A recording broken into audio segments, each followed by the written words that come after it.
En el vídeo de hoy quiero hablarte de 3 libros que me han parecido que traspasaban la experiencia lectora normal y que ofrecían un extra, y por eso los he querido juntar en un vídeo, porque cada cual a su manera me han volado bastante la cabeza, me han gustado mucho, aunque son muy raros, no puedo asegurar que los 3 os vayan a gustar a todos los tipos de lectores. Así que nada, sin más dilación, si quieres saber cuáles son, pues quédate, que allá vamos.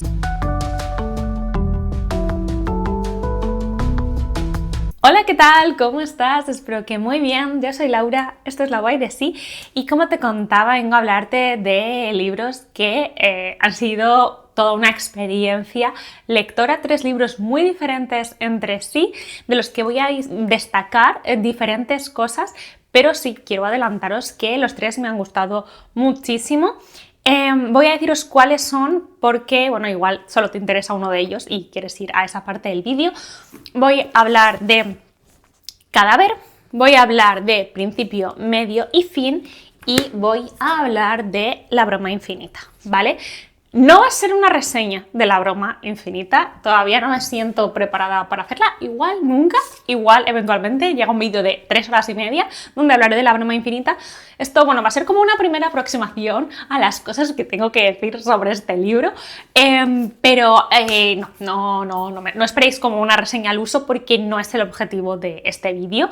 Creo que, bueno, luego lo digo más, pero creo que la parte...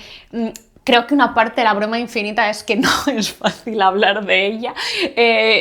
Tienes tantos sentimientos y pensamientos acumulados en tu cabeza cuando acabas ese libro que no puedes hablar de ella. No sé, creo que es una especie de maldición o bendición para la gente que te escucha que no puedes hablar demasiado de ella si no tienes como 7 horas por delante. Bueno, vamos a empezar con Cadáver, que es un libro que cuando os hablé de él muchas veces lo llamaba por el título de, o sea, por el nombre de los autores. No, el nombre de la novela es Cadáver y el nombre de los autores y autoras es El monstruo de las 9 cabezas. Vale. Para empezar, este libro ya tiene esta particularidad, que es un libro que está escrito a muchas manos. Son 9 los autores y autoras que han escrito este libro. Este libro es de la editorial Lava y este es el 10º libro de su catálogo, por lo que bueno, decidieron hacer algo un poco especial y bueno, pues propusieron este proyecto a diferentes autores y autoras que están bueno, especializados, iba a decir, que son autores de weird fiction, de terror, de ciencia ficción especulativa, creo que era así como lo definían un poco en la editorial, y remite un poco a este juego, y también el título va por ahí, del cadáver exquisito en el sentido artístico, ¿no? Que eran estos dibujos que eran habituales del surrealismo, si no me equivoco, donde cada artista, ¿no?, hacía una parte del dibujo, doblaba para que no se viera y continuaba al siguiente y así, ¿no? Entonces al final la obra de arte estaba compuesta por diferentes manos. Entonces, bueno, esto es un poco el esquema que sigue este libro. No se les dio a estos autores y autoras ningún tipo de norma, ni de extensión, ni de temática, ni de cosas que tuvieran que tener en cuenta, es decir, se les dio completa libertad, simplemente que uno escribía un capítulo y el siguiente a partir del capítulo anterior podía hacer lo que quisiera con esa historia. Entonces, bueno, la verdad que era un experimento, o bueno, sí, un proyecto muy chulo que podías leer muy bien o muy mal. A mí me ha gustado mucho, la verdad me entretuvo mucho, además es cortito, entonces, bueno, son 9 capítulos si no me equivoco, claro, 9, uno por autor y autora, y muy guay, ¿vale? Cosas, vamos a ver. Por si a alguien le causa curiosidad, están escritos por Maximiliano Barrientos, Lucila Grossman, que yo ya había leído una novela suya, Lola Ancira, Giovanna Rivero, Luis Carlos Barragán, Karen Andrea Reyes, Mafe Moscoso, Elisenda Solsona, que también la había leído, que leí Mamalia, y Elaine Vilar Madruga, autora súper favorita mía, que además cierra el libro y creo que, bueno, no voy a hablar en general, voy a hablar de mi punto de vista. Gracias al capítulo de Elaine cierras el libro con un buen sabor de boca increíble, o sea, que es muy chulo lo que hacen todos, desde luego, pero ella consigue cerrar todas las cosas todas las historias, todas las preguntas que podían quedar, buah, igual esto queda abierto, porque era cierra absolutamente todo, incluso cosas que tú no te acordabas que eran importantes o que habías pasado tal, de repente vuelve a ellas y las retoma. O sea, ella me parece que hace un trabajazo espectacular de cierre de la novela que me parece muy difícil y algo dirá, bueno, mi completa admiración para ella. Es verdad que sí que se notan, y creo que es parte del juego, que cada capítulo está escrito por una mano diferente, por una cabeza distinta, las cosas como son.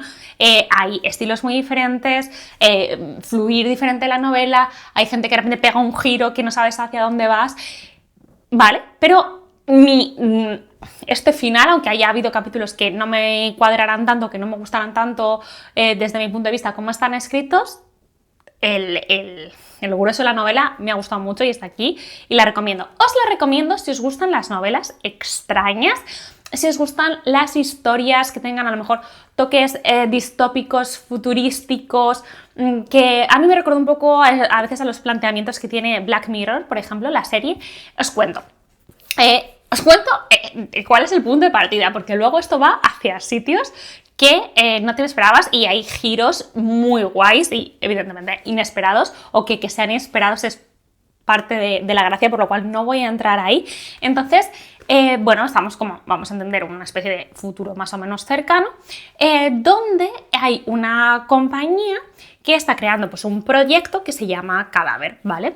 Y ellos lo plantean como una nueva forma de turismo, una nueva forma de viajar, ¿no? Porque como que ya tenemos el mundo muy explorado, ya nada sorprende a la gente y demás, entonces, bueno, pues se crea una nueva forma de viajar. ¿A dónde? Pues a las conciencias, podríamos decir, de personas que han muerto. Entonces, es como que o sea, es gente que está en muerte cerebral, podríamos decir, es decir, que está en una situación no reversible y sus familias o quien sea, pues vende o da los permisos, el acuerdo que sea a esta compañía y entonces, bueno, pues han hecho un invento en el que tú puedes viajar a esa conciencia. Además, siempre es gente, si no me baila ahora la memoria mal, que ha tenido una muerte violenta. Entonces tú puedes entrar a la conciencia de alguien y pues hacer ese viaje y luego volver. La novela empieza centrado en un protagonista, en un personaje que él es tester, ¿no? Él está probando ese proyecto antes de que salga a la luz, antes de que se empiece a comercializar. ¿Qué pasa? Que bueno, él empieza a sufrir una serie de cosas, ¿no? Él cuando vuelve de los viajes se encuentra mal y tal, pero claro, esto es un contratiempo, se va a tener que hacer más pruebas, entonces a lo mejor este proyecto no sale delante, todo lo que se ha invertido y demás, entonces como que no interesa realmente a la compañía dar credibilidad a lo que está diciendo él. Además, más cosas, no solo eso, él empieza a encontrar una serie de personajes y de elementos y de cosas en diferentes conciencias, que no puede ser porque son de puntos diferentes del mundo, gente que no se conoció, entonces ¿cómo es posible que esto aparezca en diferentes sitios? Por ejemplo, creo que no es spoiler, que esto sale muy al principio, una de las imágenes que él ve repetido es una niña que está en un accidente de tráfico y está comiendo cristales. Y bueno, pues aquí va a haber un poco parte de uno de los misterios, porque el tipo piensa, ¿qué está pasando? ¿Seré yo, que soy yo el que está volcando cosas en mis viajes? Pero yo no conozco de nada a esta niña, ni este otro elemento, ni esta otra cosa. Entonces por ahí es, digamos, el misterio y el planteamiento del que parte todo.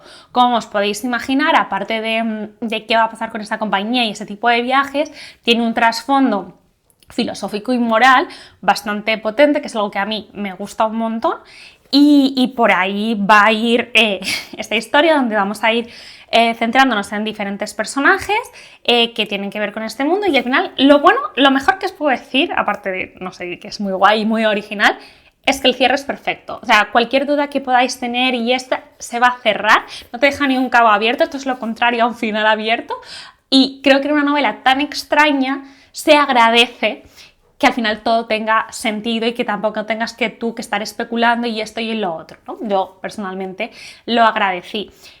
Es una novela, con esto que ya os he adelantado, que sí que puedo decir que tienes que tener estómago, ¿no? En el sentido de hay violencia, hay escenas de abusos, hay cosas desagradables e incómodas, lo he dicho, una niña masticando cristales, y no es para nada lo más duro que hay que leer aquí. O sea, es un libro de verdad bastante, pues eso, oscuro y incómodo, y que te deja como con mal cuerpo en algunas partes, pero es muy chulo si os gustan estos temas o si os ha llamado la atención esto que os he contado. Además, me parece que, como también pasa, ¿no?, en los capítulos de Black Mirror y muchas veces cuando leemos algo de ficción especulativa, que no solo es trama por la trama y sorpresas por las sorpresas o giros por los giros, como si puede pasar en un thriller normal, ¿no?, sino que en realidad siempre te está hablando de cosas más profundas y luego va a acabar tocando temas interesantes como trauma, duelo, pero de formas en las que tú no te esperas.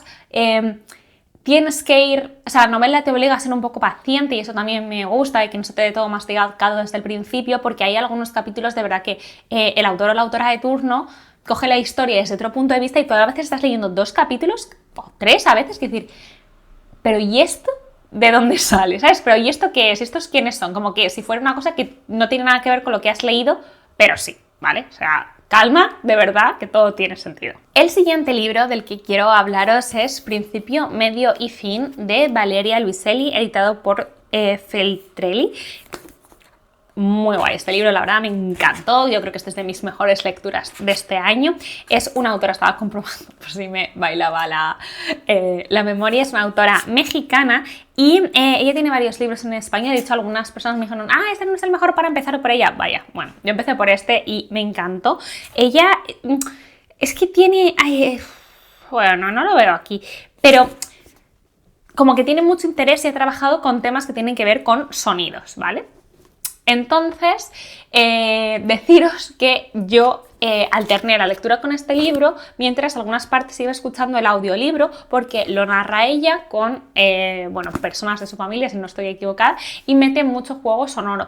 En este libro pues va a ser muy importante el viento, las olas, el ambiente. Entonces es un audiolibro muy trabajado también en ese sentido, pero es verdad que hay cosas que están al final de este libro, que son visuales, que no están en el audiolibro. Entonces, bueno, si solo hay que elegir una experiencia, la mía sería sin duda leerlo en papel, pero deciros que la experiencia de audio también es muy chula en este caso. Este libro me encantó. Es que esto puede tener todo lo que a mí me gusta. Vale, vamos con la trama, por ejemplo. La cuestión es que tenemos a una mujer que se acaba de divorciar y tiene que empezar, digamos, de cero con su hija. De cero en el sentido, no ha sido un divorcio tampoco ni traumático, ni tienen que huir de ningún sitio, simplemente pues una cosa de tu vida que era pues un poco, pues eso, tus cimientos, tu hogar desaparece y tienes que empezar de cero.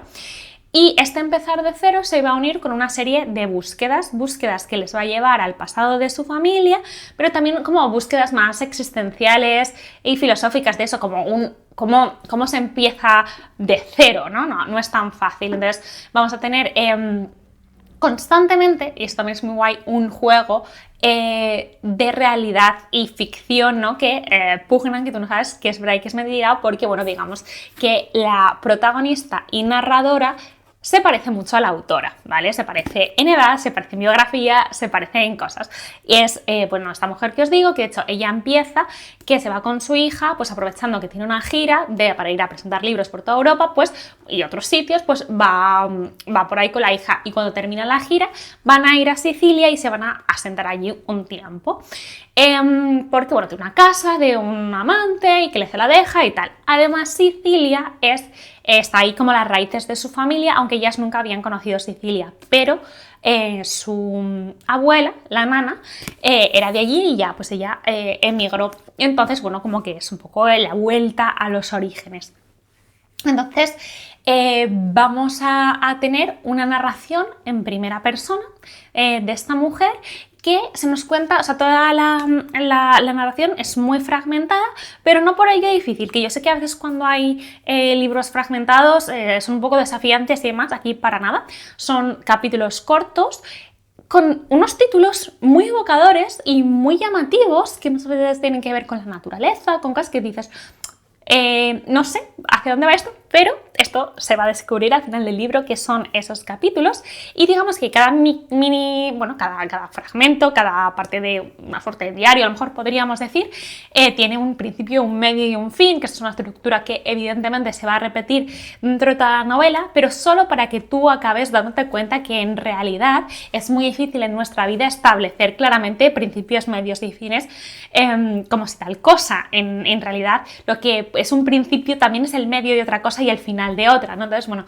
como que es un libro que te lleva a reflexionar mucho sobre la vida y sobre cómo encasillamos todo y cómo planteamos nuestra existencia, pero nuestra existencia no como algo elevado, sino desde lo más cotidiano, ¿no? Que eso es algo que a mí me encanta, que el libro te va alternando como, pues, esta búsqueda de esta mujer y este vacío que siente dentro y que vamos a hacer ahora, con la mayor de las cotidianidades, que es llegar a Sicilia, estar en esta casa, ir con su hija al mercado, comprar un pescado, las charlas que tienen con la hija. La hija es como preadolescente, no es una adolescente tal, pero tampoco es una niña, es como ese periodo tan interesante que ella misma también está como empezando, ¿no? Es el principio de algo nuevo para esta hija. Entonces, bueno, al estar además narrado en primera persona, tú como que, no sé, es como lector muchas veces entras y piensas que la narración es toda la verdad, pero según avanza tú te das cuenta de, bueno, es que esta es una persona que me está contando cómo ella ve las cosas. Y entonces eso está divertido porque al final tú sabes que tienes muchos puntos ciegos. Además, muchos puntos ciegos que reflejan cosas a las que ella no quiere enfrentarse, ¿no? Por ejemplo, esta protagonista está escribiendo un libro sobre una mujer que se parece mucho a ella, pero que ella dice que es ficción, que está muy preocupada porque cree que su madre está empezando a perder la memoria, que es una cosa que ya ha pasado a otras generaciones de su familia y le preocupa mucho, y entonces le da obras para que las traduzca, porque la madre es traductora, y como que así, no sé, como que eso la va a ayudar a estar un poco mejor. Y hay ciertas cosas de eso que ella está haciendo también en su vida real, mientras ella dice que es todo ficción. Y la hija, por ejemplo, siempre tienen como estas discusiones donde le dice que no, pero mamá, es que tú pones cosas en las novelas que son de nuestra vida y soy yo, y la madre, no eres tú la de mis novelas, es una ficción. Entonces es divertido porque se causan aparecen como estas casuísticas donde la hija cree que ciertas cosas pasaron porque las ha leído en los libros de su madre, y la madre le preocupa, ella está pensando que esto pasó cuando esto no pasó, está en el libro. ¿Quién miente? ¿Quién dice la verdad? ¿No? Como que la memoria es algo tan poco fiable y que además puede ser artificial y podemos modificarla y puede ser engañosa, ¿no? Como que tiene todas estas reflexiones sobre la memoria que a mí me parecen también súper interesantes. Y a todo esto vamos a sumar una parte genial, que es como una historia así como un poco más mágica y misteriosa, que me encantó, que le da como otra capa a la novela. Y es que antes de irse de donde ellos estaban y empezar este periplo por el mundo, la madre, que ya está un poco así, la abuela o parece, le da a la protagonista, a la narradora, un pequeño mosaico de Proteo, que bueno, siempre lo tenía en su casa y tal. Y se nos va a contar toda la historia de Proteo, que en resumidas es, bueno, pues una divinidad que tiene que ver con el mar y con Poseidón y demás, que tenía el poder de ver el futuro, ¿no? Entonces mucha gente trataba de atraparle para que Proteo les dijera su futuro. Y él, para huir de eso, tiene la capacidad de transformarse en otra cosa. Y hasta aquí os voy a leer, ¿vale? Entonces ella va a llevar el mosaico de Proteo allí, y una de las cosas que va a desencadenar otra de las mini tramas del libro, que es una de mis favoritas, es que la hija dice, como que le pide saber la historia del mosaico, cómo llegó a sus familias, que no os la voy a contar, pero tiene que ver con la historia de la nana, es decir, de su bisabuela y de la abuela de la madre. Es que, claro, hay 4 generaciones de mujeres aquí. Y la conclusión a la que va a llegar ella es que el mosaico estaba maldito y que tienen que devolverlo. Entonces, pues aquí más cosas. Este libro es genial. Es que este libro es genial. Tiene partes como de verdad de trama, de que están pasando cosas, pero tiene la novela un ritmo lento y una estructura muy concreta y muy original a mi modo de ver. Además tiene esto también de que todo el ambiente, incluso la naturaleza, los volcanes, reflejan cómo se sienten las protagonistas por dentro, que es un detalle que me encanta.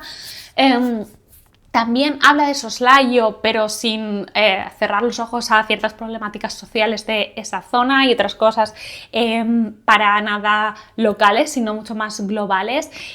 La ambientación en Sicilia es espectacular porque me parece que también tiene mucho simbolismo, no solo por la historia de Sicilia y un lugar como poderoso dentro de la mitología y las creencias clásicas que se van a atacar en el libro y demás, sino también que es casi un no lugar, como una isla umbral entre diferentes cosas ya geográficas, pero también para las protagonistas. Entonces esta parte es muy guay, la verdad es que está llena de detalles, es uno de esos libros que, como el otro, una de las cosas que más me fascinó es cómo todo se cerraba, cómo me hacía pensar en mil cosas. La autora es una gran preciosista de las palabras, reflexiona mucho sobre el lenguaje, sobre cómo nos afecta en nuestra vida, a la identidad, a la memoria que hablábamos antes.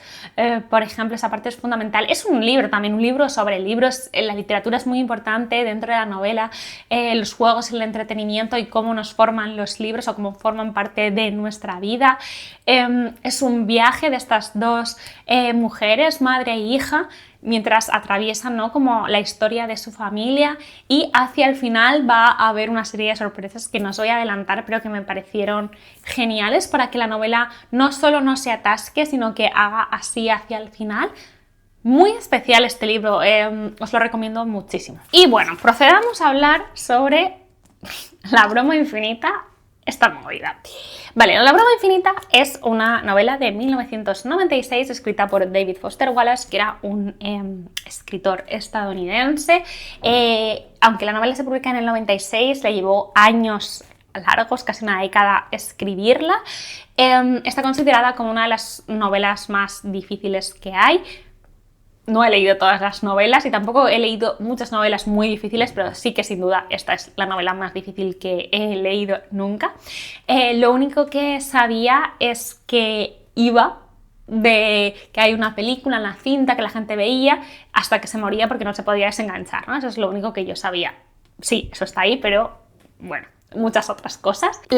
Así como el primer recuerdo que yo tengo de mi vida más y más lectora, de haber oído hablar de David Foster Wallace, fue cuando escuché hace años, en la primera temporada de Grandes Infelices, el capítulo dedicado a él. Tuvo una vida muy compleja a nivel de muchos altibajos de salud mental. De hecho él se quitó la vida y después de una vida con muchos altibajos, como he dicho, muchos internamientos y demás, se ve que él lo pasó muy mal, pero es verdad que también fue muy controvertido por otras cosas. Trató bastante mal a las mujeres que se relacionaron con él. A Mary Karin concretamente era un poco la historia que yo tenía más así como en conocimiento y como que me causaba mucho rechazo, pero reconozco que esta novela siempre me llamó muchísimo la atención, mucha curiosidad, y cuando José Carlos Rodrigo, de Literatura Instantánea, dijo que iba a hacer una lectura dirigida, ¿no?, por segunda vez, porque ya la había hecho hace años, me apunté, dije, entonces ahora o nunca. Entonces, bueno, tampoco me siento ahora mismo, tampoco quería hacer eso, una súper reseña, porque también muchas de las ideas y de la información que tengo vienen dadas de este curso que he hecho y tampoco es que sean mis ideas, es como información que he sacado desde ahí. Entonces, como que, bueno, tampoco es como ahora quiero hacer una reseña, quiero cuando asiente la novela y tenga mis conclusiones y mis cosas pues más claras, hablaré de ellas. Me ha parecido una novela muy difícil. Agradezco infinitamente haberme apuntado a este curso porque me ha parecido una gozada leer este libro gracias a ese curso. Tengo que decir que, bueno, o sea, una gozada y partes, que socorro, pero en general, que me ha gustado muchísimo. Es una novela muy larga, como veis, o sea, esto pesa bastante. Es una novela muy divertida en muchas cosas, de verdad, me he reído mucho. Pero las conclusiones y lo que atraviesa toda la novela es un sentimiento de mucho pesimismo y sí, y congoja un poco porque todos los personajes están rotos, todos los personajes están mal, como totalmente alejados del mundo, no consiguen integrarse, todo el mundo está mal, ¿no? En definitiva. Es una novela muy sorprendente también a nivel lo profética que es, o sea, hay cosas que dices, jo, bueno, podía adelantar el mundo de las videollamadas y demás, ok, pero hay cosas más como de verdad, de política o de geopolítica o de cosas que han sucedido en los últimos 2-3 años que están aquí tal cual y dices, coño, esto es muy fuerte, ¿sabes? O sea, yo flipaba con esas cosas. Luego todo el trabajo de escribir esto, o sea, tú, no sé qué pensarás de David Foster Wallace, no sé si te gusta la novela o no te gusta, ¿vale? Me da igual, todo es posible, pero es como innegable que esto es una obra maestra y que este señor era un genio. O sea, escribir esto, o sea, la cantidad de personajes, de guiños, de historias dentro de historias, de diferentes registros, de tal, y que todo tenga un sentido, y que tú sepas que hay cosas que no estás entendiendo, pero que él sí las entendió y las puso ahí de alguna manera, me parece espectacular. Es uno de esos libros que digo, joder, lo voy a volver a leer. Me gusta pensar que sí. No sé, no ahora, pero creo que cada vez que lo leas vas a sacar nuevas cosas. Y es una de mis cosas favoritas de este libro. No ha sido tanto la lectura, que sí, claro. Voy a dejarlo, pero es que pesa muchísimo, perdón. Ha sido como luego todo el momento de teorizar con mis amigas, más el momento de pasar horas en internet metida en foros donde hay una serie de personas que yo ahora no conozco nada, pero les quiero muchísimo por las risas que me está leyendo sus teorías. No, bueno, es que es la 9ª vez que leo la broma infinita y me he dado cuenta que... Y te empiezas a sacar unas teorías absolutamente locas y que al mismo tiempo dices, bueno, pues tampoco te la puedo contar. Esto podría ser, ¿no? Me lo he pasado muy bien. O sea, gente haciendo como icebergs con las cosas que pasan antes, después, cronogramas. O sea, espectacular. Creo que este libro, si entras al juego de la broma infinita, es un libro que puedes leer este libro toda tu vida, todo el rato, y hablar de este libro todo el rato y buscar cosas sobre este libro y te va a dar todo, te va a dar todo. Y creo que es algo que David Foster Wallace apreciaría, porque una de las críticas de la novela y uno de los temas principales de la novela es precisamente una crítica al consumismo, al capitalismo y al entretenimiento vacío, ¿no? Aquí está representado pues por la televisión, ¿no? Donde la gente se pone ahí y simplemente como que consumes y eso pues al final te va atontando y te va, bueno, convirtiendo en nada, ¿no? Básicamente simplificando todo mucho, ¿vale? Que esto, bueno, llevado al hoy podríamos estar hablando de los scrolls infinitos y ya estaría, ¿sabes? Quiero decir, es que los problemas que tiene la sociedad contemporánea tampoco han cambiado tanto, simplemente a lo mejor ha cambiado la forma de consumo, la verdad. Pero eso, como que David Foster Wallace escribe una novela difícil aposta que el lector tenga que esforzarse mucho, es todo lo contrario, no es entretenimiento vacío, sino que hace una novela difícil, complicada, partes aburridas, o sea, tiene partes de, como decía José Carlos, de tratado farmacológico, y de repente estás leyendo 15 páginas de compuestos, de movidas, de tal, y tú como, bueno, y ahí te lo lees porque no vaya a ser que haya metido aquí, que luego vaya a hilar con algo y tú te hayas saltado esa nota. No sé, o sea, yo me he leído esto de pe a pa, vaya. Bueno, y algo que a mí me pareció como, no sé si la palabra es tierno, pero bueno, este libro también te lleva a obsesionarte mucho, o a mí me ha pasado con la figura de David Foster Wallace. Estoy a mitad de una biografía, he leído un ensayo por ahí sobre él, porque, bueno, sabes, como tú lees esto y piensas, ¿pero quién escribió esta movida? O sea, ¿qué cabeza había detrás de esto, no? Y hay mucho de David Foster Wallace en esta novela, ¿no? De hecho, para mí, dos de sus protagonistas principales, que son Hal y Gately, son desdoblamientos de David Foster Wallace al final en diferentes momentos de su vida, al menos en mi lectura es así. Y él dice en una parte que, en un ensayo, no sé qué, lo busqué por ahí, como que él cree que la ficción debe ser algo que haga que los lectores se sientan menos solos, ¿no?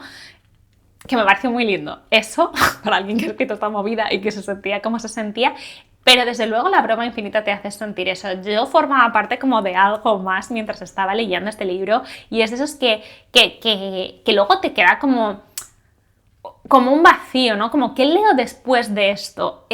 No digo que me haya generado un bloqueo lector, porque toco madera, nunca me ha pasado, una cosa u otra siempre quiero leer, aunque me guste más o menos, pero esa sensación de quiero volver ahí, ¿no? Te ha creado como una pequeña adicción, ¿no? A esta historia, a estos personajes y a esta forma de escritura, lo cual también es bastante divertido una vez has leído una novela y sabes que uno de los temas principales es también precisamente la adicción, ¿no? Así que, bueno, deciros, perdón, tengo aquí un par de notas porque es que yo siempre hablo así, según se me ocurre, pero aquí quería medio ordenar algunas cosas. Cosas que yo no sabía de la novela y que flipé, que esto es una distopía, ¿vale? Es que, claro, es que yo ya se lo sabía lo de la película y no me había metido a pensar nada más. Pues esto es una distopía climática. Lo que pasa que el planteamiento nada tiene que ver con a lo mejor otras distopías climáticas que he leído, que eso es como el centro y lo que mueve la novela, ¿no? Aquí es una novela de personajes, yo diría, principalmente. O sea, tú sigues la vida de 3000 personajes, pero la vida de esta gente, ¿no? Como que el contexto se te va como, aparte con detalles, ¿no? Como que tienes que estar atentos como que para que ciertas cosas que a priori son muy locas, en plan, bebés con cabezas gigantes tengan sentido, es porque, bueno, tienes que estar pues ahí hilando todas las cosas. Entonces, sí que hay, es un contexto de distopía climática y básicamente en el mundo, por ejemplo, en América del Norte ha habido como una reorganización política y ahora hay un estado grande que se llama la ONAN, que está formado por Estados Unidos, México y Canadá.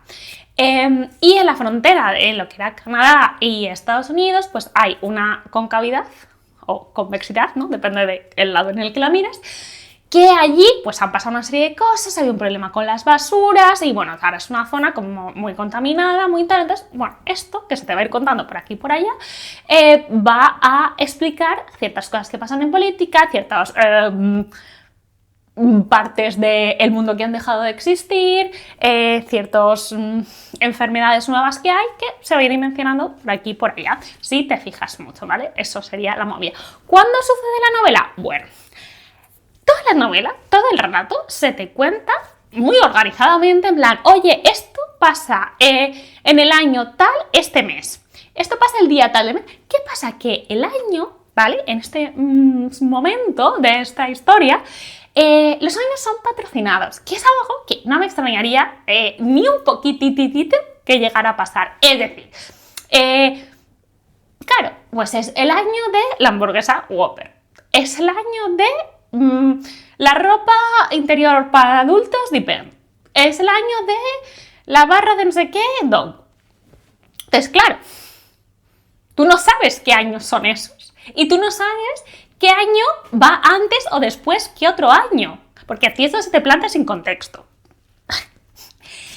Eventualmente la novela, pero igual en la página 500, va a haber una lista del orden de esos años y va a haber pistas de sucesos que han pasado en nuestra historia real que te va a permitir hacer como ay, no me sale, como una identificación, ¿no? De ese año patrocinado, qué año sería en el mundo real, o sea, en nuestros números, vaya. El calendario gregoriano es, ¿no? Bueno, el que sea. Muy divertido, muy divertido. Esto, la verdad, porque tú no sabes ni cuándo ni cómo están pasando las cosas y tú tienes que seguir adelante durante 1000 páginas. No importa. No importa, ¿verdad? Es que este libro es genial. Es que si entras y lo disfrutas, todas estas locuras, esas cosas que son complejas, solo suman parte de genialidad a la novela. Así, a mí me ayudó, que esto nos lo contó José Carlos el primer día, decir que el primer capítulo, digamos, es lo último temporalmente que sucede en la novela. Y tú cuando acabas la novela tienes que volver al primer capítulo y lo vas a leer con unos ojos completamente distintos. A mí saber eso me ayudó. No lo considero spoiler, la verdad. Así que, o sea, no es una novela de spoilers. Os podría contar todos los capítulos, página a página, lo que pasa aquí y no importaría, porque esto no te lo pueden contar, te lo tienes que leer. El camino es lo importante, ¿sabéis? O sea, de verdad, os podría contar todo, incluso las cosas que quedan abiertas, las cosas que cierran, quién es cada personaje y no importaría. De verdad, en mi humilde opinión, no es una novela de spoilers. Entonces, dentro de toda esta locura, ¿vale? Para que nos ubiquemos, va a haber personajes y escenarios principales, ¿vale? Por un lado, vamos a tener a la familia Incandenza, que es una familia absolutamente disfuncional, donde muchos personajes están ya muertos, otros están vivos, y así digamos que el más protagonista, el que tiene más peso en la novela es Hal, pero no creo... Pero los otros no por ello son menos importantes, porque todo el mundo aporta algo. El padre era un director de cine, así como vanguardista, muy loco, James Incandescent, que, bueno, pues ya no está entre nosotros.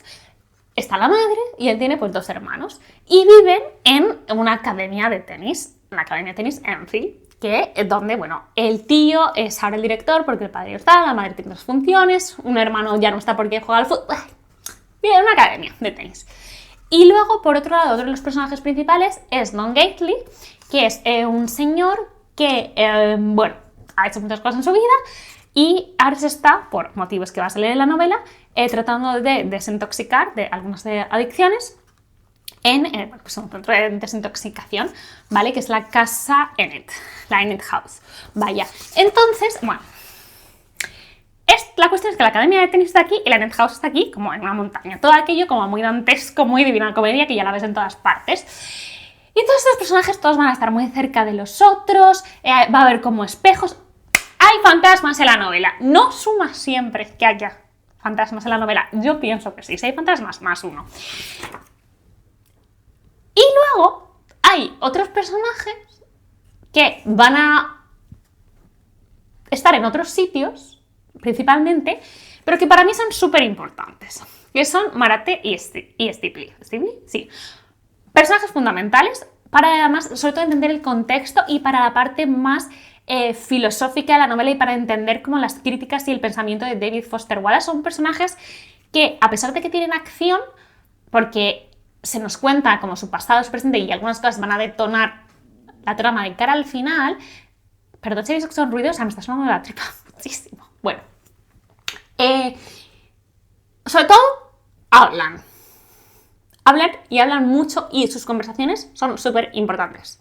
Fijaros mucho en las conversaciones de Marate y Stipley, muy importantes. Aparte de estos personajes, va a haber millones de personajes. O sea, pero no millones, pero decenas de personajes. Algunos van a ir apareciendo, algunos van a aparecer en diferente forma, algunos sus historias van a ser muy importantes y algunos no, aparecen, hacen lo que tengan que hacer y ya pues nunca más sabes de ellos. Pero tienes que estar atento porque, bueno, hay gente que de repente va a aparecer y ya los conocías y tú a lo mejor no te acuerdas, pero todo el mundo tiene una misión y tiene un sentido, cada historia suma algo al grueso de la novela. Y a todo esto, La broma infinita. La broma infinita es el nombre de la película esta que está rondando por ahí y que la gente que ve se queda atrapada y no deja de verla. Y la está buscando mucha gente, la están buscando, digamos, como la CIA de estos, pero también la están buscando, pues, una serie, un grupo, ¿no?, de terroristas quebequenses que quieren, son independentistas, ¿no?, que quieren separarse de la ONU y que van en silla de ruedas. Lo dicho, hay partes muy hilarantes en la novela y nada, simplemente pues tiene como mucho menos páginas de las que te cabe esperar cuando es lo que sabe todo el mundo de La broma infinita, pues lo que es La broma infinita, pero es fundamental para entender ciertas cosas.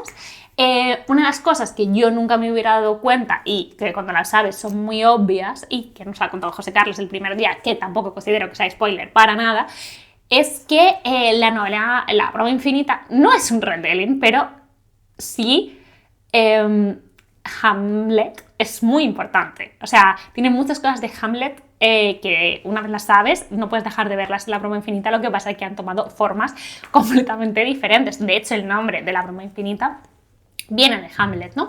Entonces, esa parte está muy guay, hay muchísimos guiños. No os voy a decir más porque, bueno, es que no sería spoiler, pero estas son cosas que son ideas que ha trabajado José Carlos y yo tampoco voy a venir aquí a ponerlas en mi boca, vaya. Pero muy, muy interesante eso. Luego hay muchas otras referencias a un montón de cosas de literatura y de otras obras, como muchas cosas de Cervantes, que yo aluciné, pero bueno, yo jamás hubiera llegado ahí, tampoco pasa nada, ¿no?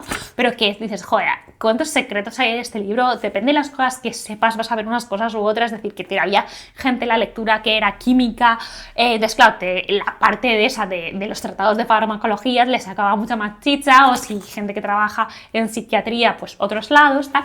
De hecho, me da pena porque hay personajes que yo amé muchísimo, personajes femeninos que me parecen muy interesantes, que luego no tienen tanto peso en la novela cuando eran geniales, en plan Avril Incandenza, que es la madre de Hal.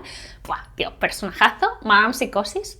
Y luego una mujer que se llama Kate Camper, también me pareció súper interesante, con algunos de los capítulos más descorazonadores. Por cierto, hay mucho de abusos en la novela, quiero decir, mucho, no quiero decir todo el rato, pero hay personajes, claro, todos estos personajes rotos, muchos de ellos arrastran traumas y cosas, y hay que dos patrones que se repiten. Si son los abusos dentro de un contexto familiar, incesto y demás, son cosas que os son trigger, que son detonantes para vosotros para, bueno, pues estar mal. Cuidado en esta novela, que esta novela además, eso lo he dicho, habla mucho de la depresión, bueno, pasan muchas cosas malas, entonces, bueno, es una novela pesimista. No entréis aquí pensando que va a ser un camino de rosas, ya no solo en dificultad, sino en los temas. Es una novela que te remueve mucho, la verdad, a pesar del humor que tiene. ¿Qué más os puedo decir? Bueno, algo que es súper característico de esta novela, aparte que es muy larga, es que las últimas, igual, 150 páginas, son notas, ¿vale? Notas del autor a pie de página, pero no son notas del traductor, o sea, son parte de la novela, son cosas que escribió David Foster Wallace, y no solo aclaraciones, sino hay partes de la trama que solo suceden en las notas. O sea, pase lo que pase, no leáis las notas. Y esto me pareció genial, porque el tenis es muy importante en el libro. También pienso que igual por eso me gustó extra, porque si en serio una persona de deportes, el tenis es mi deporte favorito de siempre. No lo practico, me encanta verlo. Desde siempre me parece increíble. Y hay muchos capítulos como dedicados a cosas que tienen que ver con tenis. Y están al final y son tantas, ¿no? Porque la idea era que cuando tú estás leyendo y hagas así y pasas así de nota, es como jugar al tenis, o sea, cuando ves un partido de tenis que tienes que estar haciendo así, ¿no? Y eso me pareció como, joder, tío, es que se ha hilado todo en este libro, qué fantástico. Bueno, para los que lo hayáis leído y sacáis aquí cuando no estoy aportando nada, gracias. Sí, diría que mis partes favoritas son las de la familia Incandenza. Mi personaje favorito es Madame Psicosis, sin duda, diría, sí. Ojalá más, me ha dejado como con muchas ganas, me parece muy guay. Avril también me ha gustado mucho, y luego toda la parte final de lo que pasa con Hal me encantó. La novela deja cosas abiertas o no, según tú, todo lo que quieras resolver. Creo que es una novela que te invita no solo a leerla, sino a jugar muchísimo, como os decía antes, a llenar los huecos, ¿no? Entre lo que pasa entre el final de la novela y el principio de la novela, en esa parte que no está escrita, pero eso nos han dado muchas pistas. En la lectura dirigida, José Carlos Rodrigo dio su interpretación del final, me pareció chula. A mí es otra, que igual si hago la reseña eventualmente de tal, en una parte con spoilers puedo decir cómo yo he interpretado ciertas cosas. Creo que es guay porque encajan muchísimas cosas que tú quieras imaginar y que puedas guiar y puedes agarrarte y mirar, y esto yo lo he visto como tal. Es un libro muy juguetón en ese sentido, recomiendo mucho leerlo con amigos para comentar, porque yo también con mis amigas nos hemos reído mucho comentando muchos detalles. Y si no, si lo lees solo, si lo lees sola, que sepas que en internet hay muchísimos foros, blogs y tal, donde la gente te va a hacer la vida mucho mejor, porque la gente... Es que hay de todo, hay como una página web incluso donde la gente ha recreado con Legos diferentes escenas de la broma infinita. Es que es absolutamente genial. Total, que todas las cosas que pasan aquí en esta academia de tenis, lo que pasa en esta familia, con los diferentes miembros de la familia, donde todo el mundo se enfrenta a un montón de problemas, de relaciones complejas, de problemas de comunicación, de problemas de identidad, donde todas las relaciones parecen muy retorcidas, y eso evidentemente tiene consecuencias en las personas que se sienten, de verdad, todas y cada una de las personas se sienten absolutamente solas, vacías, y buscan que el mundo sea un poco más habitable para ellos, de la forma que encuentran, que suele ser, pues eso, mediante el entretenimiento, el que sea, ya sea el entretenimiento es fácil, ya sea el tenis o ya sean las drogas, que también es otro temita, como os he adelantado, el tema de las adicciones. La cámara ya se está apagando de recalentamiento y es un aviso de que me calle y nada, así que nada, voy a acabar lo que estaba diciendo, que se nota mucho que David Foster Wallace sufrió depresiones, estuvo en terapia, estuvo medicado, estuvo yendo a diferentes centros, se sabe todas las fórmulas de salir de las adicciones, todos los caminos, todos los pasos, y sabe mostrar desde lo más bajo y lo más duro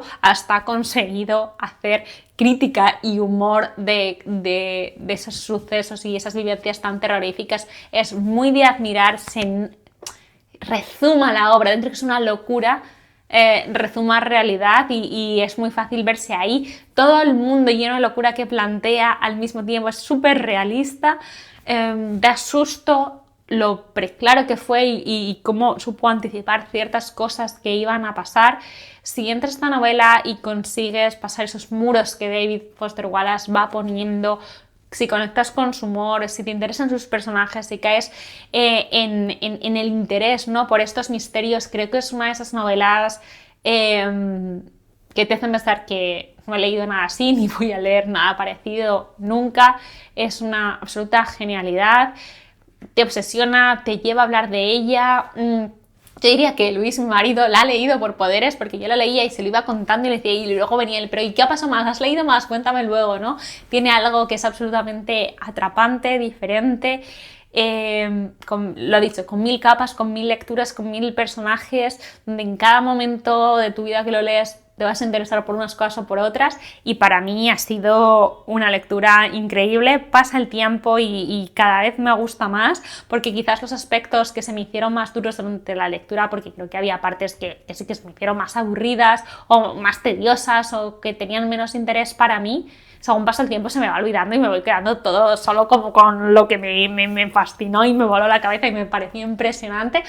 Leer La broma infinita es una empresa, ¿no? No lo vamos a negar, o sea, es una movida mental y de tiempo y de tal, pero bueno, si os llama la atención os animo que en algún momento lo intentéis, porque si sale bien, sale muy bien. A mí me ha encantado. No me comprometo, pero tampoco niego que en algún momento pueda llegar a ver un vídeo de 5 horas y media hablando de La broma infinita, así ya un poco más en serio, un poco más estructurado, un poco más abordando diferentes aspectos. Pero bueno, hay tantas cosas que grabar que no sé si eso me vendrá a mi cabeza. Pero bueno, como me tiene tan obsesionada, es un poco Imperio Romano de pronto La broma infinita en mi vida, no descartemos que suceda. Nada, muchas gracias por ver este vídeo hasta el final, espero que te haya interesado algo de lo que he contado y nada, nos vemos pronto en un próximo vídeo si tú quieres. Esto parece ser lo que contiene el vídeo.